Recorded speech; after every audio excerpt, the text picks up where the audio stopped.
Subscribe the channel for more videos and press the bell icon to never miss an update. Hello friends, in this video we are gonna learn how to calculate NPV in Excel and what is the meaning of NPV. Why net present value is required. So see, we have two projects with us, project A and project B, and by the look of it both have the same cash flow of 4,25,000.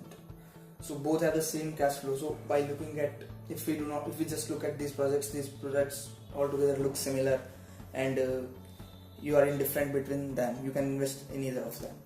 But as you can see, the project A, the cash flows we are receiving the cash flows over a period of time equally, whereas in project B we are receiving the cash flows earlier, and mostly all of the cash flows earlier compared to the later years. We are receiving less cash flow in later years.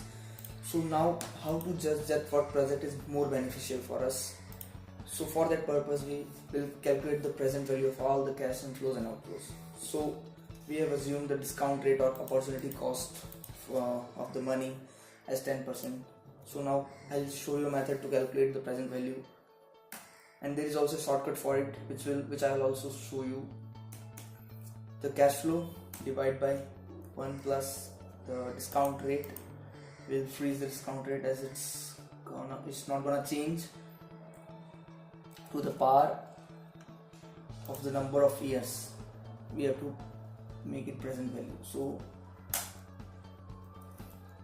now we are gonna copy paste all this formula and write down all this. So as you can see guys, the NPV of project B is higher than the NPV of the project A, because most of the cash flows are received during first 5 years, whereas in project B the cash flows are evenly distributed, and mostly the major cash flows are received after 5 years. So I'll also show that the percentage of cash flow, total cash inflows for 5 years in case of a project A are,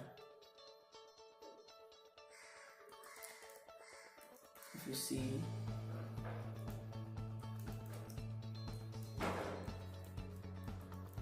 we have received 51% of cash flows in project A in the first 5 years and 78% of cash flows in project B in the first 5 years. So you can see the difference. That's why the NPV of B is so much higher.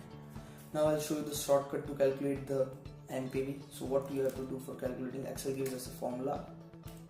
NPV, select the rate, again freeze it, and then select all the cash flows. Don't select the initial cash outflow,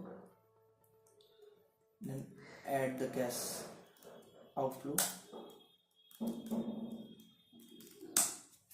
So as you can see, we can easily calculate NPV also using this method. So hopefully you got an idea about NPV, why NPV is used for taking project decisions. So thank you guys for watching the video.